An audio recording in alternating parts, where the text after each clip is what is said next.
students, welcome to Prudential Academy. So we are doing electricity.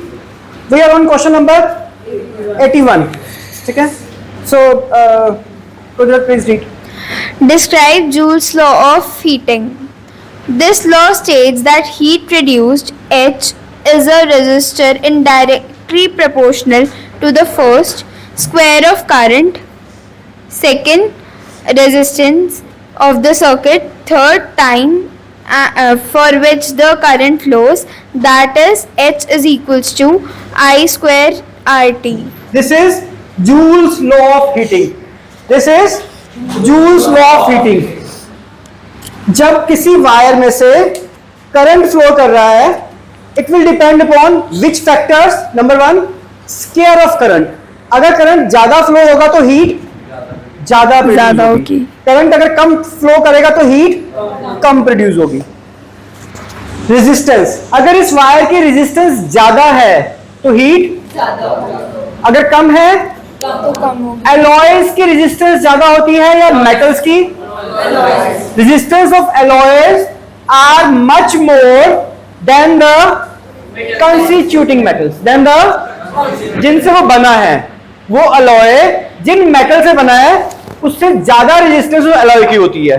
ठीक है, तो अगर हम alloy में से करंट पास करेंगे तो हीट प्रोड्यूस नहीं ज्यादा होगी.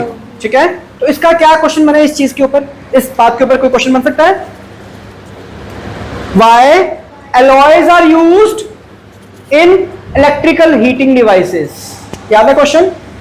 जितने भी इलेक्ट्रिकल हीटिंग डिवाइसेस हैं, लाइक टोस्टर्स, अवन्स, गीजर्स, उनमें जो एलॉय होता है, जहां पे रोड होती है जहां से करंट हीट प्रोड्यूस होती है, वो मेटल्स की नहीं होती, वो किसकी होती है? एलॉय. एक रीजन इसका ये है कि alloy offer more resistance to the flow of current. Second reason क्या है? उनका मेल्टिंग पॉइंट हाई होता है. They do not oxidise at high temperature. ज्यादा टेम्परेचर पर वो ऑक्सीडाइज नहीं करते. ऑक्सीडाइज का मतलब बर्न नहीं करते, मेल्ट नहीं करते. ज्यादा टेम्परेचर पर वो मेल्ट नहीं करते या बर्न नहीं करते. Is that clear or not? ठीक है, तो alloys offers more resistance. Heat produce is directly equal to resistance. जितनी रेजिस्टेंस ज्यादा होगी उतनी हीट ज्यादा प्रोड्यूस होगी. Heat produce is directly proportional to the time. अगर मैं करंट आधे मिनट के लिए पास करूंगा तो हीट प्रोड्यूस कम होगी. अगर करंट मैं 10 मिनट के लिए पास करूंगा तो हीट प्रोड्यूस ज्यादा होगी. This is joules law of heating. Everything clear? Angel clear? Next Disha. Power. Power equals to work done upon time. Work done equals to power into time. And power equal to work done upon time. Power equal to समझ आ गया? किसी की power ज्यादा, किसी की power कम. मैं इसका example दिया था आपको एक पावर का कि सपोज आप ग्राउंड फ्लोर पे खड़े हो अपने दादू के साथ. मैंने आप दोनों को एक बाल्टी दे दी, पानी से भरी बाल्टी. ये बाल्टी आपको ऊपर थर्ड फ्लोर पे रख के आनी है. आप भी चले और आपके दादू भी चले. आप तो भाग के रखा होगे. कितने लगी? सर मैंने ना 2 मिनट रखी थी बाल्टी ऊपर. और दादू वो आराम से चलेंगे, उनको लगेगा मान लो 6 मिनट लग गए. काम दोनों ने वर्क डन दोनों का इक्वल हुआ. ठीक है, लेकिन आपका टाइम कम लगा, दादू का टाइम ज्यादा लगा. तो टाइम कम लगा तो ये क्वांटिटी बड़ी हो गई, पावर आपकी ज्यादा हो गई. ठीक है ना? आपकी पावर ज्यादा होगी, दादू की पावर कम होगी. वर्क डन दोनों का सेम था. पावर क्लियर है? हाँ, yes. power is equal to work done upon time. Work done is equal to power into time. W is equal to PT. This work done will dissipate as heat in case of electric heating device. So H is equal to PT. But P is equal to VI is equal to I square R. V is equal to V square upon R. H is equal to V into I into T. H is equal to I square into R into T. H is equal to V square upon R into T.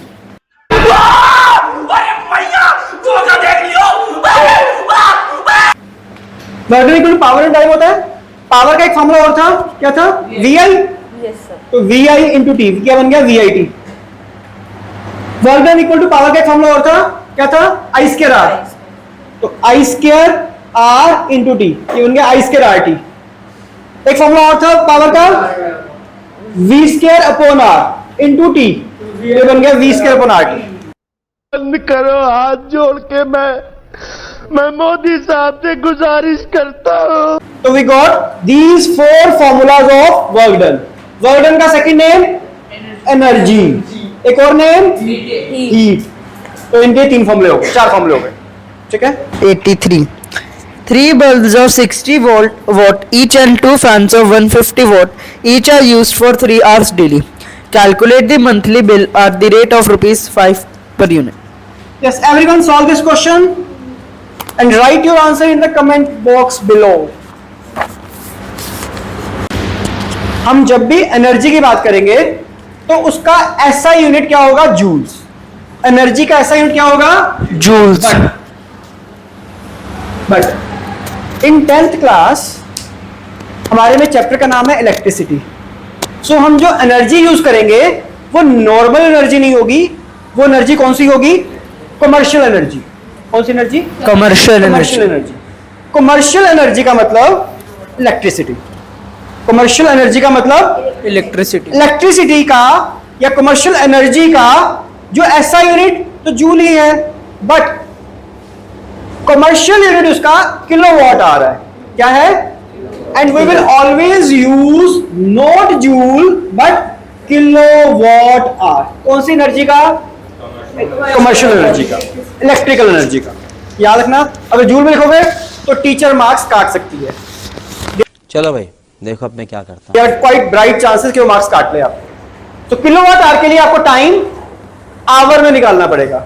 Joules के लिए second में होता है, but kilowatt our के लिए time hours में। तो अगर आपको टाइम मिनट में दिया हुआ है तो उसको आवर में कन्वर्ट करोगे, सेकंड में दिया हुआ तो आवर में कन्वर्ट करोगे। यस, सॉल्व चलिए, सॉल्व। ओके, हमें पता है कि एनर्जी का फॉर्मूला होता है P into T, तो हमें दे रखा है 60 वॉट की 60 वॉट के 3 बल्ब्स हैं, तो हम इसको ऐसे मल्टीप्लाई कर देंगे। और सर हमारे पास 150 के 2 लाइट्स भी हैं, तो हम इसको उससे मल्टीप्लाई कर देंगे। प्लस प्लस सॉरी, उसके बाद हमारे पास वो 3 आवर्स चलते हैं, तो 3 से मल्टीप्लाई कर देंगे, और मंथ में है तो 30 से मल्टीप्लाई कर देंगे। हाँ ये कर लो पहले। मंथ है ना, मंथ में 30 डेज होते हैं।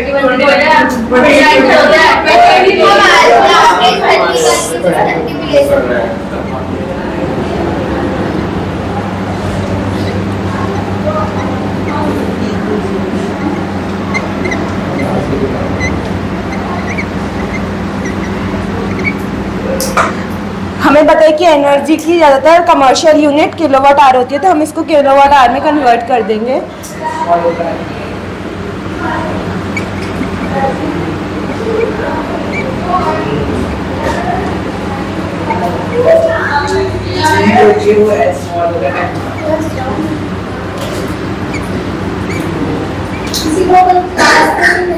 और हमें अब कॉस्ट भी निकालनी है।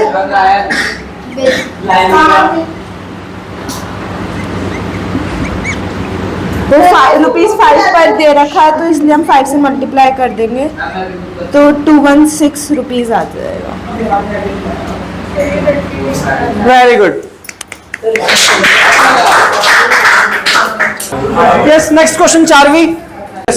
An electric iron consumes energy at a rate of 840 watt when heating is at the maximum rate of 360 watt when heating is at the minimum. The voltage is 220 volt. What are the current and resistance in each case? So here 840 is the power because 840 watt है. Watt is the SI unit of power. So 840 is the power and हमें voltage दी है 220 volt. हमें current निकालना है. P equal to VI, I equal to P upon V. Case 1 है। हाँ, case 1 हो गया। ये करंट आ गया फर्स्ट केस में और ऐसे सेकंड केस में करंट आ जाएगा। और क्या निकालना है, बस करंट ही निकालना है और रेजिस्टेंस। ठीक है, तो हाँ, रेजिस्टेंस के लिए V equal to I R और R is equal to V upon I. दोनों केस में रेजिस्टेंस आ जाएगा। चलो next question 85th question. Yes, please. An electric motor takes 5 ampere from a 220 volt source. Determine the power of the motor and energy consumed in 2 hours. हो जाएगा देखो. हमें क्या गिवन है? I गिवन है हमें और हमें वोल्टेज भी गिवन है. ठीक है, टाइम भी गिवन है. हमें निकालना है energy. Energy is power into time. Power equal to V I. तो एनर्जी हो जाएगी PV V I T. Energy हो जाएगी वी आई टी. ठीक है, वोल्टेज भी गिवन है, करंट भी गिवन है, टाइम भी गिवन है. फाइन. 86 क्वेश्चन. शिवम. ओके. क्या कर रहा है? 100 joule of heat is produced each second in a 4 ohm resistance. Find the potential difference across the resistor. हाँ, so 100 joules of heat. Heat given है, हीट या energy. Energy equal to 100 joules and resistance given है R equal to 4 ohm. Find potential difference. V निकालना है. ठीक है, तो energy या हीट एक ही बात है. हीट फॉर्मूला क्या होता है हीट का? I square R T. कुछ और भी गिवन है इसके अंदर? हाँ, so H equal to I square R T. और एक फॉर्मूला और भी होता है V square upon R into D. Fine. हमें V निकालना है, तो ये फॉर्मूला नहीं चलेगा, हमें V निकालना है, तो ये चलेगा. तो यहां से V square equal to H into R upon time. ठीक है, ये V स्क्वायर आ गया. तो हीट कितनी है? 100 जूल. 100 इंटू रेजिस्टेंस कितनी है? 4 टाइम ईच सेकेंड. तो टाइम 1 हो गया. 400 इक्वल टू V स्क्वायर. तो यहां से V क्या हो जाएगा? 20 क्या? वोल्ट्स. 20 वोल्ट्स. ठीक है, समझ आ गया. 87th question. किसके लिए? यस, रीड करो. Compute the heat generated while transferring 96,000 coulomb of charge in 1 hour through a potential difference of 50 volt. 1000 coulomb of charge. हमें क्या गिवन है? Q. कूलम क्या होता है? Charge. Q equal to 1000 coulomb. ठीक है. Question number 87. अच्छा, 96,000 coulomb. Okay, 96,000 coulomb. Q. Charge in 1 hour. Time 1 hour. ठीक है. और V गिवन है, potential difference equal to 50 volt. हमें निकालना क्या है? Heat generated. H equal to पता नहीं. ठीक है, तो H का फॉर्मूला एक तो I स्क्वायर आर टी हो गया. ये नहीं चलेगा क्योंकि करंट हमें गिवन नहीं है. Second formula V square upon R T. चल जाएगा कि नहीं चलेगा? ठीक है, कौन चलेगा? V I T. V I T. I क्या होता है? I क्या होता है? Q upon T. I क्या होता है? Q upon T into T. T से T कट गया. क्या बन गया? V into Q. Voltage given है 50 और चार्ज गिवन है 96,000. This will be your answer. ठीक है, इसका ऐसा यूनिट क्या आएगा मन्नत?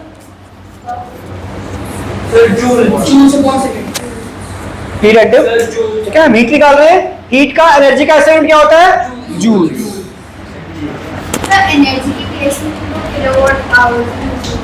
हाँ, लेकिन इसमें हाँ जो वैसे इसमें हीट यूनिट किलोवाट आवर भी आ सकता है शायद. सोचना पड़ेगा. जूल से आएगा इसमें. हाँ, नहीं इसमें जूल से आएगा. हाँ. Yes, Sunar. Question number 18. An electric iron of resistance 20 ohm takes a current of 5 ampere. Calculate the heat developed in 30 seconds. 30 seconds. Heat का formula H equal to I square RT. Value put करोगे you'll get the answer. 89th question. Yes, Hardika. Why bulbs are filled with nitrogen and argon gases? Sir, read करूँ? Yes. These gases are actually these gases are chemically inert. Inert. They ensure that filament of bulb may not react with other gases like oxygen, carbon dioxide, etc. present in the atmosphere at high temperature and get damage. ठीक है, bulbs में जो bulbs होते हैं उनको हम chemically inert gases से भर के रखते हैं। क्या रीजन है इसका? ये गैसेस इनर्ट होती हैं, किसी रिएक्ट नहीं करती। जो बल्ब का फिलामेंट है वो हाई टेम्परेचर पर अगर उसमें और कुछ है तो उससे रिएक्ट कर सकता है, अगर उसमें इंप्योरिटीज है तो उससे रिएक्ट कर सकता है, वो जल सकता है, इट में फ्यूज, इट में बर्न। तो केमिकली इनर्ट गैसेस से भर के रखते हैं ताकि बल्ब का फिलामेंट किसी से रिएक्ट ना करे और उसकी लाइफ बढ़ जाए। ठीक है, बल्ब की लाइफ बढ़ जाए। Next question, yes Anitya, 90th question. What is a fuse? Explain its function and working. Important question है ये। फ्यूज क्या होता है? आजकल फ्यूज यूज नहीं होता, आजकल क्या यूज होता है? MCBs। आजकल क्या यूज होता है? लेकिन ये हमारी NCERT पहले लिखी हुई है, तो तब फ्यूज वायर यूज होती थी। ठीक है, फ्यूज। अब फ्यूज की साइज बड़ा भी हो सकता है और फ्यूज का साइज बिल्कुल छोटा भी हो सकता है। हाँ, yes. A fuse consists of a small piece of wire made up of a metal or an alloy of low melting point. इसका Example मेल्टिंग aluminium. पॉइंट लो होना चाहिए। हाँ, Example aluminium, copper, iron, lead, etc. Function is it protects the circuits and appliances by stopping the flow of any unduly high electric current. And the working of this is it is placed in a series with a device. Fuse wire को हम कैसे रखते हैं? In series. कैसे रखेंगे? In series. Yes. If a current larger than the prescribed value flows through the circuit, temperature of fuse wire increases. This melts the fuse wire and breaks the circuit. कुछ समझ में आया? तो मान लो मेरे पास एक इलेक्ट्रिक प्रेस है, ठीक है, प्रेस से पहले एक फ्यूज वायर लगी हुई है, प्रेस से पहले एक फ्यूज वायर लगी, उसके अंदर ही इनबिल्ट है। प्रेस जो है 220 वोल्ट पे चलती है। आपकी मम्मी कपड़े प्रेस कर रही है और बाई चांस की बात है उस वक्त वोल्टेज एकदम से अचानक से बढ़ जाती है, उस वक्त से वोल्टेज एकदम से, तो क्या होगा? अगर उसमें फ्यूज वायर ना लगी हो तो प्रेस जल जाएगी, बर्न हो जाएगी और हमारी प्रेस खराब हो जाएगी। अगर फ्यूज वायर लगी होगी तो क्या होगा? करंट ज्यादा फ्लो हुआ, अगर वोल्टेज बढ़ी तो करंट भी बढ़ जाएगा, और करंट ज्यादा फ्लो होगा तो फ्यूज वायर का मेल्टिंग पॉइंट लो था तो वो बर्न हो जाएगी, वो फ्यूज आपकी प्रेस चलनी बंद हो जाएगी। आपको लगेगा शायद मेरी प्रेस खराब हो गई है, ठीक है, लेकिन वो खराब नहीं हुई, सिर्फ उसका फ्यूज वायर मेल्ट हो गई, क्योंकि वो सीरीज में थी। फ्यूज वायर किसमें थी? सीरीज में। तो अगर फ्यूज वायर मेल्ट हो गई तो पूरे उसका वो फ्यूज का अगर प्रेस जो है बंद हो जाएगी, ठीक है। जबकि हुआ क्या कि आपकी प्रेस बच गई फूकने से। Good that. What kind of fuse will be prescribed for an electric kettle which consume 1 kilowatt of electric power? 1 kilowatt power given है हमें, 1 किलोवाट। स्टूडेंट्स ये क्वेश्चन इंपॉर्टेंट है थोड़ा सा। Power is given to be 1 kilowatt. हाँ, When operated at 220 volt. Voltage given है 220 volt. Yes, that's it. हाँ, क्या क्वेश्चन क्या है? What kind of fuse wire, मतलब हमें फ्यूज वायर की रेटिंग बतानी है। हमें फ्यूज वायर की रेटिंग का मतलब हमें बताना है कि उसमें से कितना करंट फ्लो कर सकता है, उसमें से कितना करंट फ्लो कर सकता है। रेटिंग का मतलब करंट, हमें करंट निकालना है। सो P इक्वल टू VI, तो I क्या हो जाएगा? P अपॉन V, यानी कि 1 kilowatt 1000 what upon 220। So cut गया 11 50 अपॉन 11 4 पॉइंट समथिंग 4.5. 4.5 समझ लो, ठीक है, अप्रोक्सीमेट। जो बाजार में फ्यूज वायर मिलती है वो हमेशा होल नंबर्स में होती है, वो हमेशा मुझे दिशा बताएगी। दिशा, मैं अगर बाजार से फ्यूज वायर खरीद के लाता हूँ 4 एम्पियर की, कितने एम्पियर की? वो 4 एम्पियर की प्रेस जो फ्यूज वायर है वो मैं अपने प्रेस में लगा देता हूँ, क्या होगा पता है किसी को? यस, मैं जैसे ही, बिल्कुल ठीक बोला आपने, मैं जैसे ही प्रेस ऑन करूंगा उसकी फ्यूज वायर कितनी थी? 4 एम्पियर की, और करंट कितना आ रहा है? 4.5 एम्पियर। तो फ्यूज वायर मेल्ट कर जाएगी और मेरी प्रेस चलेगी नहीं। समझ में आ गया? अगर मैं 4 एम्पियर लगाऊं, अगर इससे कम लगाऊं, और अगर मैं 5 लगाता हूं तो नॉर्मल चलेगी, और जैसे करंट ज्यादा आएगा तो ये मेल्ट करेगी। समझ में आ गया? तो जितना नहीं डिसएडवांटेज नहीं था, हमें जब भी वायर लगानी है तो जितनी उसकी रेटिंग है उससे जरा सी ज्यादा लगानी है, डिसएडवांटेज नहीं है, उससे ज्यादा लगानी है ताकि उतना करंट तो फ्लो करे, अगर ज्यादा करंट फ्लो करे तो वो मेल्ट करे। समझ आ गया? हाँ नेक्स्ट इसकी क्या है Saumya? What determines the rate at which energy is delivered by current? Answer power. Power is the rate at which energy is dissipated, energy is used. ठीक है? Next question. हाँ Anshika. An electric bulb is rated 220 volt and 100 watt. What will be the power consumed when it is operated at 110 volt? Students एक minute समझना ये क्या question है, ये question इतना सिंपल नहीं है। एक बार अंशिका फिर से रीड करो please. An electric bulb is rated 220 volt voltage given है 220 वोल्ट and 1000 watt. और पावर गिवन है 1000 100 watt। Sorry sir. Power given है 100 वॉट। हाँ आगे। What will be the power consumed when it is operated at 110 volt? अगर हम इसको operate करें एट 110 वोल्ट पर तो वोल्टेज अगर ये हो जाए तो पावर कंजप्शन कितनी होगी? हाँ तो हम इसमें क्या करेंगे, resistance is a constant quantity, resistance is a, तो हम पहले निकालेंगे इस बल्ब की रेजिस्टेंस। रेजिस्टेंस चेंज नहीं होती, पता है आपको, हम वोल्टेज को कम कर दें ज्यादा कर दें, करंट को कम कर दें ज्यादा कर दें, रेजिस्टेंस कभी भी चेंज नहीं होती। तो हम यहां से हम पहले निकालेंगे रेजिस्टेंस, वो रेजिस्टेंस यहां लगाकर हम उसका पावर निकाल लेंगे। समझ में आया कि नहीं आया? कर लोगे इसको, क्या करके दिखाऊं? ठीक है, तो P equal to V square upon R, तो यहां से R आ जाएगा, R equal to V square upon P, कि R आ गया, तो यहाँ पे फिर से same formula P equal to V square upon R equal to V, अब यहाँ पे 110 है, 110 का स्क्वायर अपॉन ये जो रेजिस्टेंस आई यहां से वो यहां लगा देंगे। कुछ समझ में आया कि ऊपर से बाउंस हुआ?